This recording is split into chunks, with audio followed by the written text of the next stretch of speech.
오늘은 속지 말고 저항하라 라는 제목으로 함께 하나님의 말씀을 살펴보겠습니다.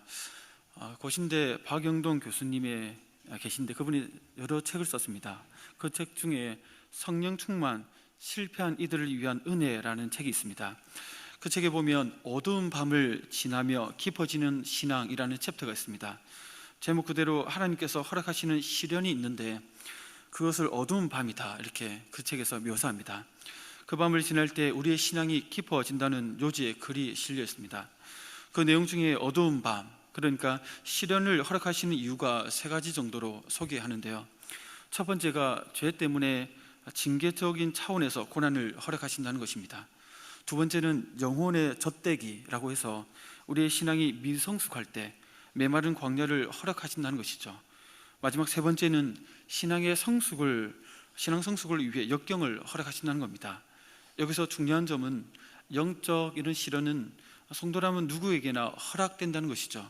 성령의 빛을 잃고 죄 속에서 방황하는 신자들은 물론이고 가장 거룩한 자들까지도 면제될 수 없는 보편적인 경험이다 이렇게 얘기를 합니다. 그 책에서 스퍼전의 말을 인용합니다. 더 귀히 여김을 받는 주의 종일수록 더 많은 어둠의 시간을 맛보는 것 같다. 다들 난 주의 종이 아니니까 괜찮아 그러시면 안 되겠죠? 다시 한번 읽어드릴게요. 더 귀히 여김을 받는 주의 종일수록 더 많은 어둠의 시간을 맛보는 것 같다. 이 자리에 계신 성도님들의 사정을 다 알 수는 없지만 분명한 점은 하나님께서 반드시 이러한 시련을 겪게 하신다는 것입니다. 그럴 때 우리는 어떻게 해야 합니까? 오늘 본문을 통해 그 교훈을 좀 바꾸자 합니다. 오늘 우리가 살펴볼 본문에는 전체 좀 그림이 필요합니다. 이해가 필요합니다. 야고보서 1장은 크게 두 개의 단락으로 나눌 수 있습니다. 오늘 본문은 그 중에서 두 번째 단락에 해당되죠. 첫 번째 단락은 1장 초반 1장 2절부터 11절까지인데요.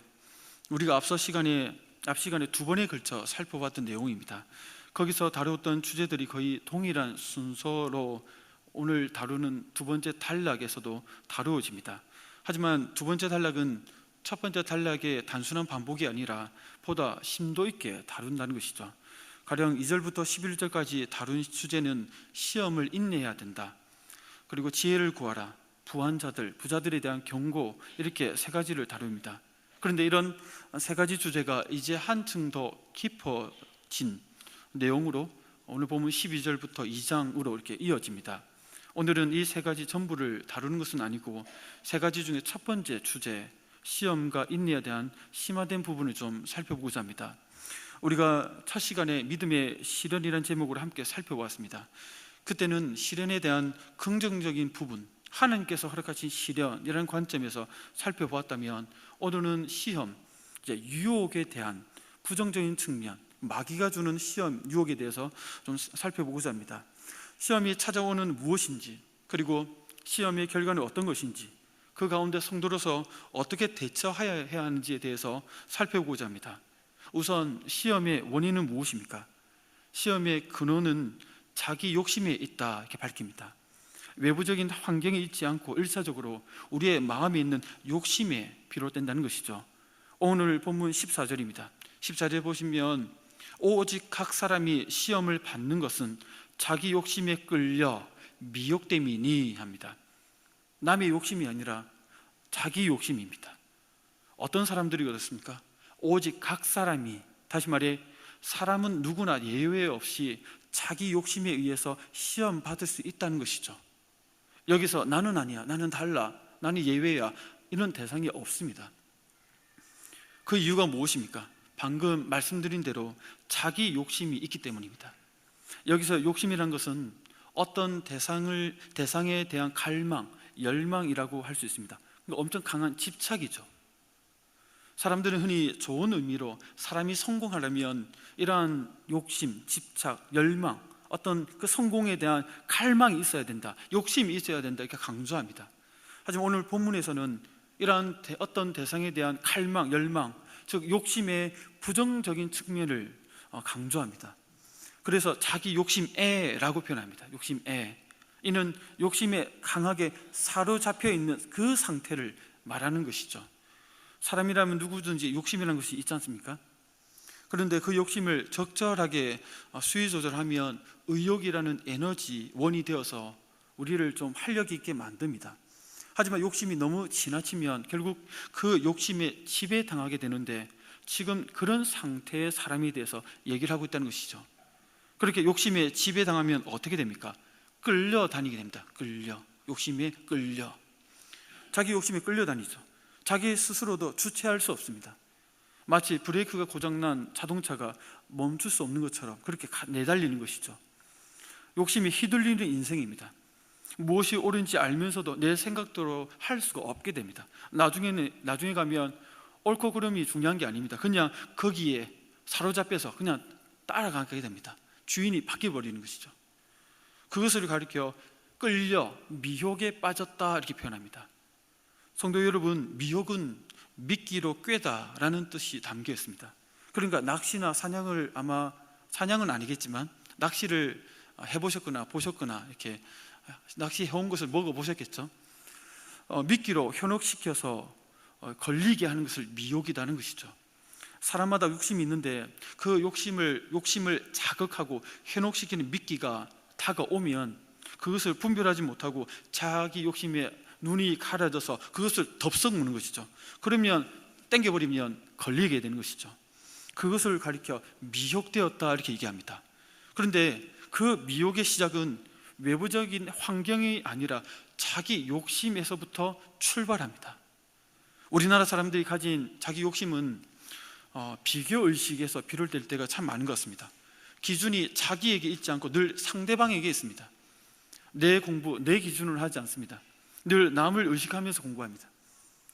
옷을 입을 때도 나에게 필요한 것을 입기보다 남이 이쁘게 입는 것, 어떤 연예인이 입었다 하면 나도 사게 됩니다.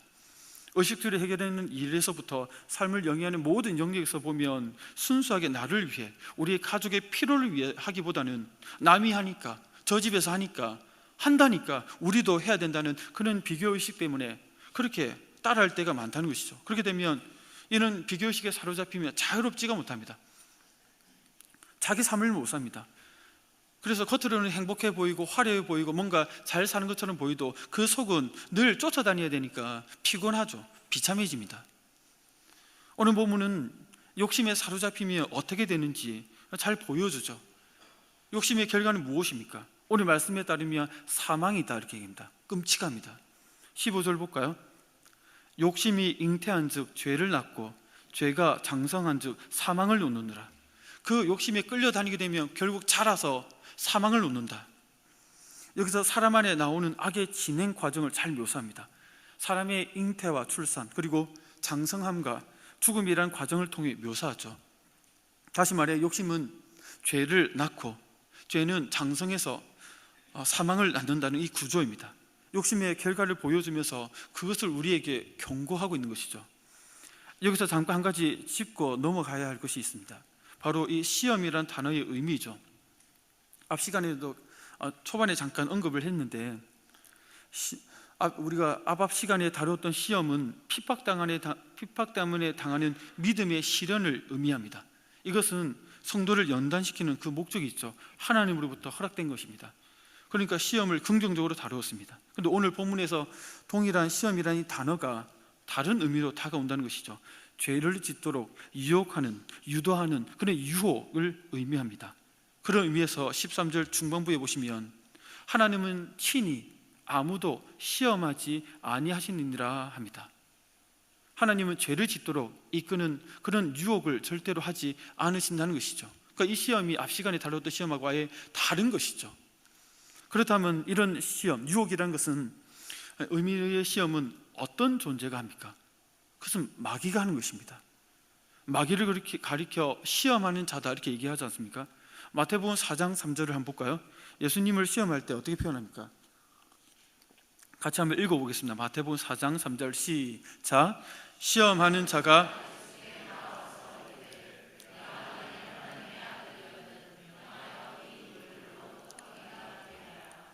여기 보시면 마귀를 가리켜 시험하는 자다 이렇게 표현합니다. 그리고 마귀의 시험의 근간에는 늘 거짓이 자리를 잡고 있습니다. 늘 거짓을 사용한다는 것이죠.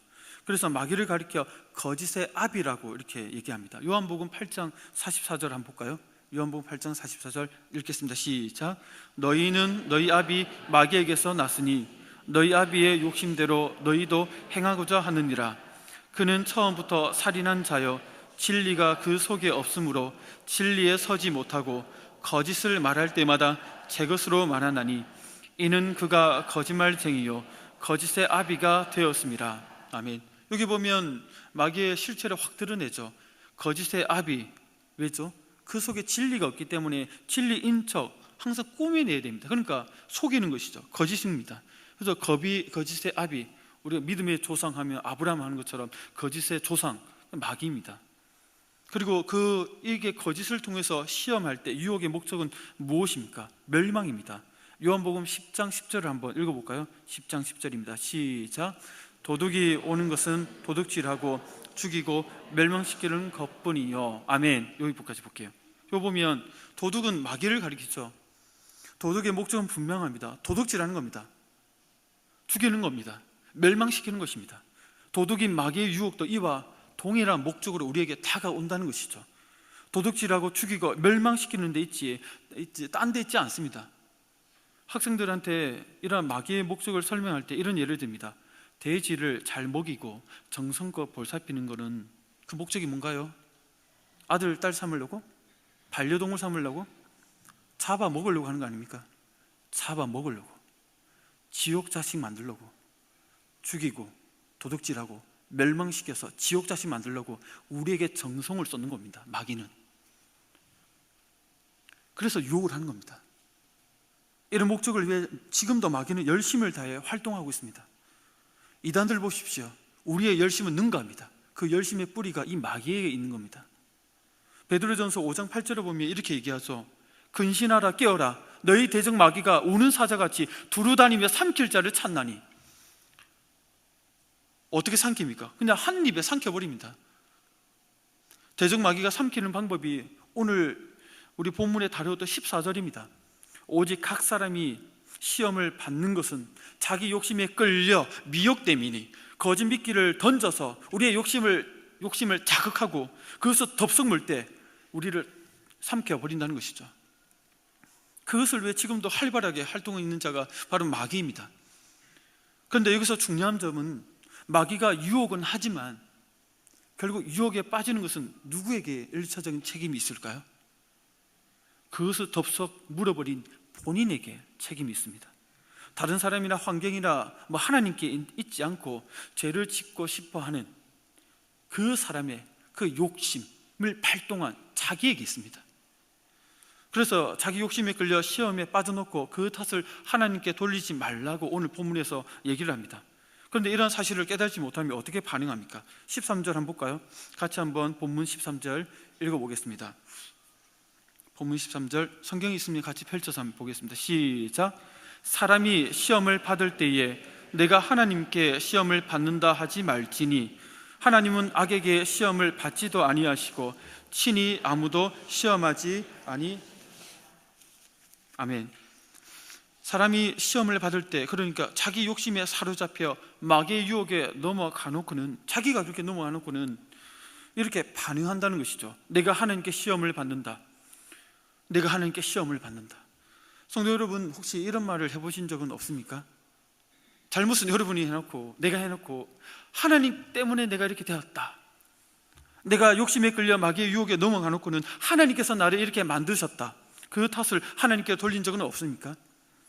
오늘 본문은 그러한 성도들에게 직설적으로 말합니다. 사람이 시험을 받을 때에 내가 하나님께 시험을 받는다 하지 말지니.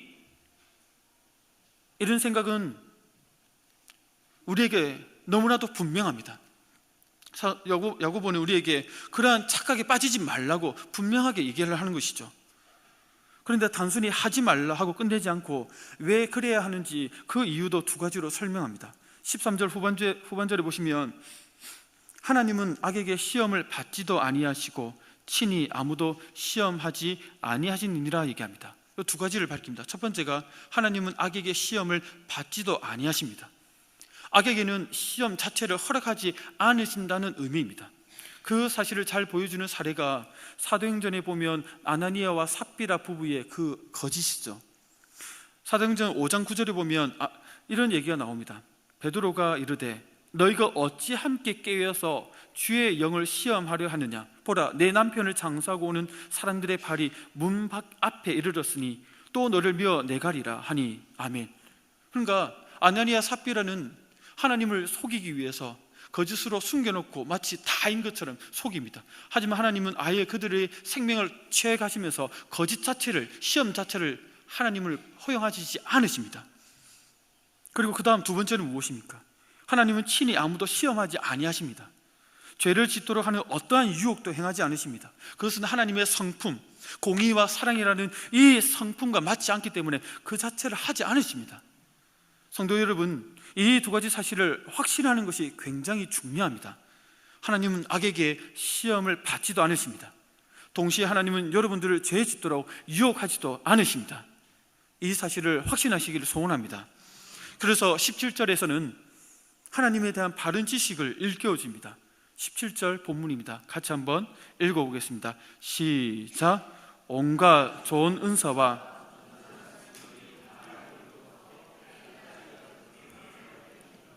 그는 변함도 없으시고 회전하는 그림자도 없으시니라. 아멘. 한마디로 하나님은 성도에게 좋은 것을 주시는 하늘 아버지다 얘기합니다. 여기서 은사와 선물은 같은 것을 의미합니다. 강조죠. 히브리어에서는 반복하는 것은 이렇게 강조를 얘기합니다. 성경에서는 아버지께서 주시는 선물 자체가 좋고 온전하다는 것이죠. 마귀가 일삼는 유혹과 같은 짓을 하나님 절대 하지 않으시고 오히려 항상 좋고 온전한 것들만 우리에게 베푸신다는 것입니다. 그것을 강조하기 위해서 그는 변함도 없으시고 회전하는 그림자도 없으시니라. 언제나 동일하시다는 것이죠.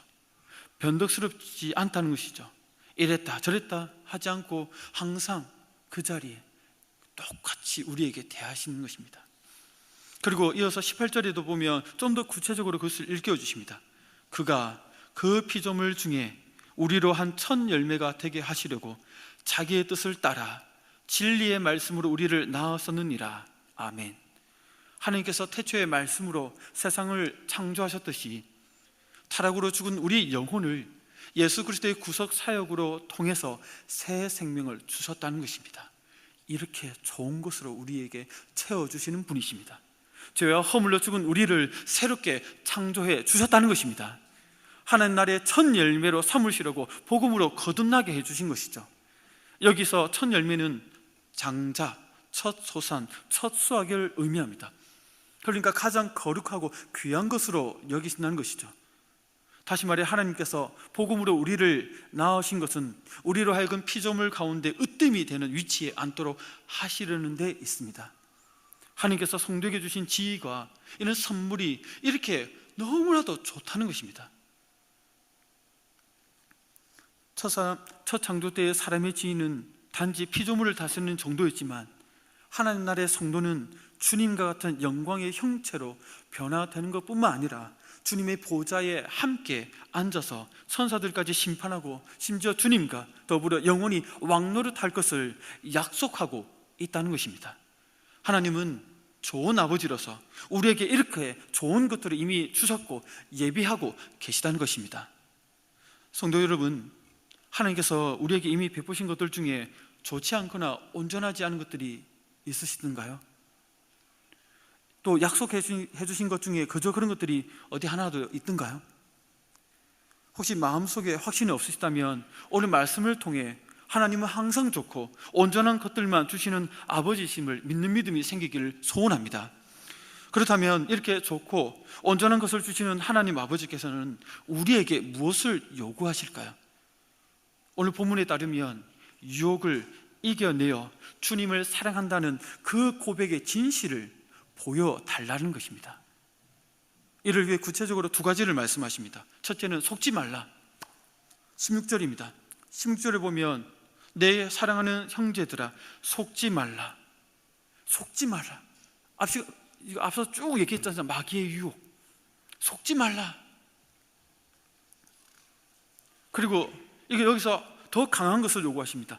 저항하라. 12절입니다. 같이 한번 읽어볼까요? 12절 시작. 시험을 참는 자는 복이 있나니 이는 시련을 견디어낸 자가 주께서 자기를 사랑하는 자들에게 약속하신 생명의 면류관을 얻을 것이기 때문이라. 아멘. 믿음의 시험을 믿음의 시련으로 보면 참아야 할 것입니다. 그런데 오늘 본문에서 시험을 유혹의 의미로 볼 때는 그냥 참는 것이 아니라 저항한다는 의미가 되는 것입니다. 요 12절에서 얘기하는 견디다, 이 말은 저항하라, 유혹에 대해서 저항하라, 싸워라, 이런 의미입니다.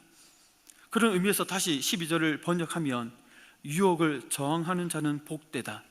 왜냐하면 그가 인정을 받으면 하나님을 사랑하는 자에게 약속된 생명의 면류관을 받을 것이기 때문이다. 아멘. 이러한 유혹에 저항하여 이긴 자들이 하나님을 사랑하는 자로 하나님께서 여겨주신다는 것입니다.